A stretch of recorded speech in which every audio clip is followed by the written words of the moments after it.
This morning, we got our annual September Nintendo Direct coinciding with TGS, and it was a very interesting one. I would say personally, overall, it is one that is a little bit on the middling side, but what highs we got were very high highs, at least for me. So let's go over a bunch of stuff that was announced. I want to recap some of my favorite things about games we already know about, and then spend a little more time focusing on some stuff that is brand new. Before getting into it real quick, there are two press events going on today, the Nintendo Direct that we're talking about right now, and then also a PlayStation State of Play. I am planning on covering both of those, so if you enjoy this video, make sure to subscribe so you don't miss out on that video that is likely going up the same day. Now, let's talk Nintendo Direct news. This was a very dense Direct. It felt like they fit some of the most games we've ever had, although the overall quality level was going up and down a little bit as far as stuff that I'm interested in, at least.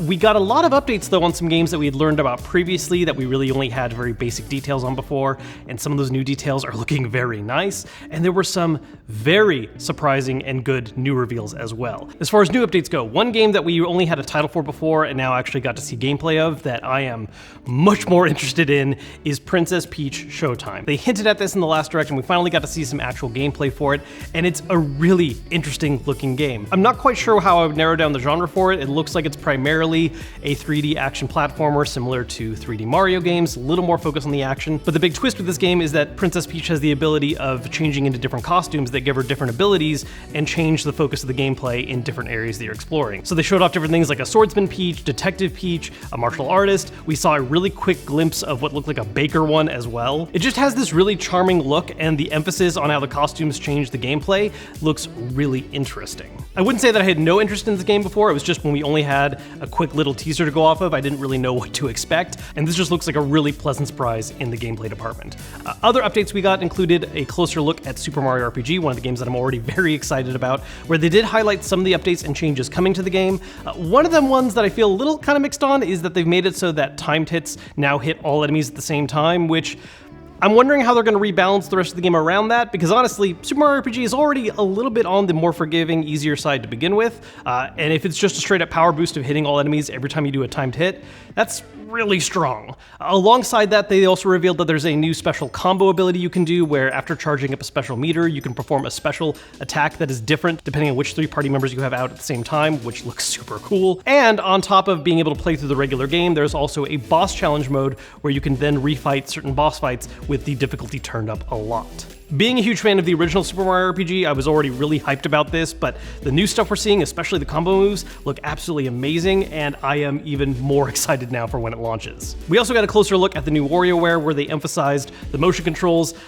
One of the immediate things that it sparked in my brain is that I hope this game has the same pose tutorials that WarioWare back on the Wii had, because those were some of the most unhinged, bizarre things, and I loved them. The elephant.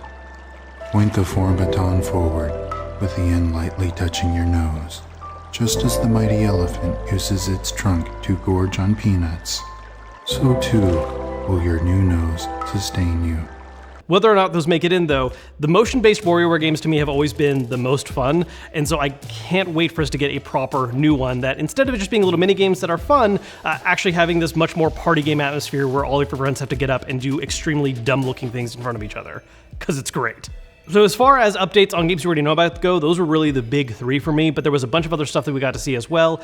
We got a look at new DLC for Splatoon 3 that is coming out early next year. We also got a look at the final DLC pack for Mario Kart 8 Deluxe, which includes not only new maps, but a total of 4 new playable characters with Diddy Kong, Funky Kong, Pauline, and Peachette. And we got updates on Detective Pikachu Returns, Luigi's Mansion 2 HD, which is including a 4-player multiplayer mode. Eiyuden Chronicle got a new trailer, which also announced the updated release date of April of next year. We got another look at War Groove 2, and a new map for Among Us. Now, as far as new stuff goes, there was actually quite a lot as well. Again, very dense Direct out of nowhere. But I will say that as far as things that I cared about, there were a couple that really stood out, and the rest were kind of okay. For instance, there was a Tomb Raider 1 through 3 remaster, which looks fine. We got the announcement of a Spy Family game starring Anya that's just called Spy Anya, and I'm not actually even sure what the gameplay of this is other than maybe just being an Anya life simulator, but hey, fans of the show will probably love that. And then one thing that's kind of interesting to me is a reimagining of the original Contra from NES. So it's sharing the same general map design, layout, and core gameplay, but is updated with different enemies. There are new areas, and obviously visually it's completely different looking. Some of the bigger reveals included a new Donkey Kong vs. Mario, which is actually a franchise I've totally missed out on, so I don't have a lot of previous experience with, but it looks like a fun 2D puzzle game. And then another game that I missed out on before, but I am very interested in seeing now that it's getting a remake, Trace Memory, or actually Another Code. Trace Memory is what it was called in the US. This was a DS game that I believe was a puzzle kind of visual novel type mix. Not something I actually grew up playing. I totally missed out on it. The cover art always looked cool to me, and I've heard nothing but amazing things from a lot of other people, so very excited to have that come back. One of the interesting parts of this announcement is that not only are we getting a remaster, remake, whatever term you want to use, of the original game, but it's also including a remake of the second game that never came out in the US. So we're now getting that complete package that was previously not available. Square Enix also kept up the tradition of showing up at a Nintendo Direct, this time with a brand new Saga game reveal, which Saga is a franchise I feel like I should love more than I do. I do love particularly Saga Frontier a lot, but every other game in the series I've just had a lot of trouble clicking with me, and with this one, I'm probably going to go through the exact same routine and give it a shot, see how I like it. Though I will say, visually, looks stunning. We also got the reveal of DLC for Eastward called Octopia, and a pair of League of Legends story games, which, to be honest, I'm not the biggest League of Legends fan, but I love this idea they've been doing of making all these spin-off games featuring the cast of it, but all having their own genres, their own art styles, each being able to stand alone as their own unique games, which is a cool idea. The big three reveals I really want to spend a little more time on, though, are F-Zero 99, Unicorn Overlord, which I know is a ridiculous game, but I promise there's a reason I'm excited for this, and a remake of Paper Mario: The Thousand Year Door, which people have been clamoring for forever, and I think many people gave up hope of actually ever happening, yet here it is. Starting with F-Zero 99, I know a few people are a little disappointed that we finally got a new F-Zero game.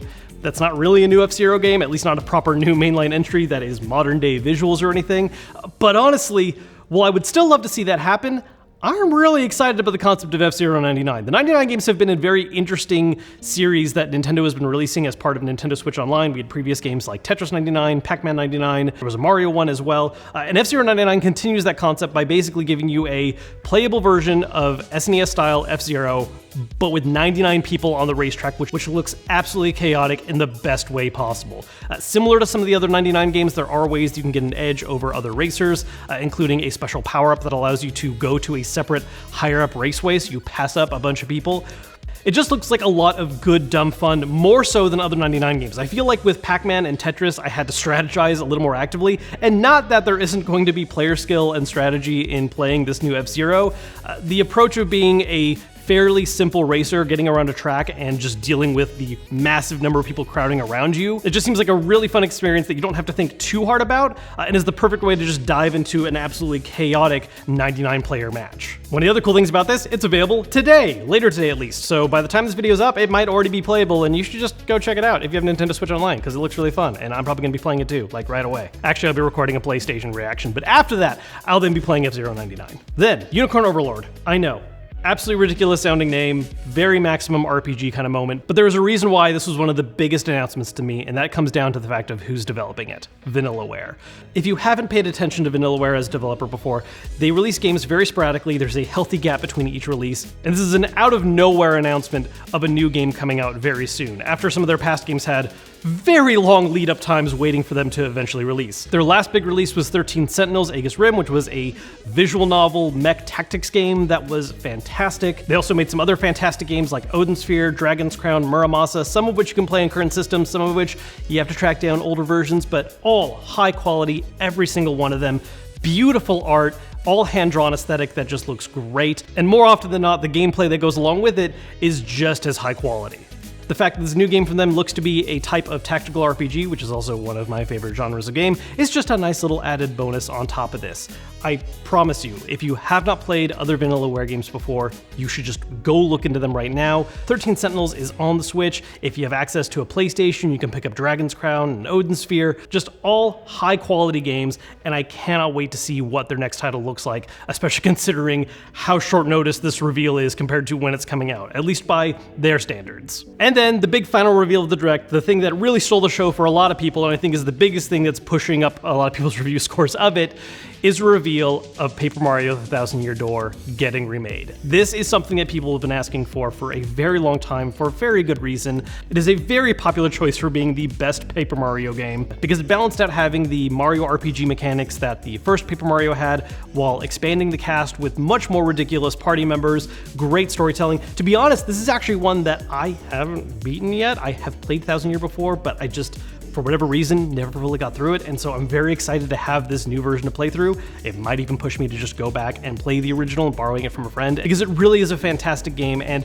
considering how a lot of retro game prices have been going lately, especially for GameCube, it's very nice to see it made available once again on a current system. And not only that, but it's going to be interesting to see how much is added in this remake, because we can already tell from the trailer that we've seen that there are some new NPCs that people have noticed that are not designs that are present in the original game. So similar to what they're doing with Super Mario RPG, this is a visual update, but it looks like we might get some added content on top of that. The other thing that makes this reveal interesting to me is that it is another GameCube remaster or remake released on the Switch.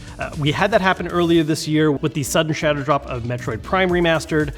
We did get that collection back during the Mario anniversary that included Sunshine. Like I said, the GameCube as a system has a lot of games that have just been really getting up there in prices lately and does not have quite as much support for re-releases on later systems. And so with this one happening alongside the other ones we've seen so far, I'm curious what plans Nintendo has for potentially any other GameCube port and remasters, either for the Switch happening next year or for whatever hardware they're releasing after that. Overall, I think this was a really solid Direct. It was very dense, there were a lot of games, and while I don't think there were necessarily as many highs as some past Directs that we've had, the highs that it hit were really up there. I loved the updated looks at some games that we only knew titles of before. Princess Peach, again, looks fantastic.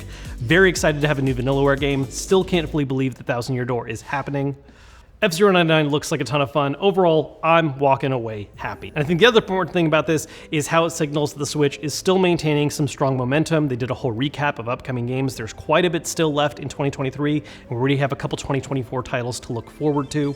I know there's been a lot of talk of new hardware happening for the Switch someday. A lot of people are latching on to late next year, which I do think has a pretty good chance of happening, but also it's Nintendo and nothing's ever fully guaranteed when it comes to things like timeframes. You can try to predict them as much as you want, but they have a tendency of really going the opposite direction of what a lot of people think they're gonna do.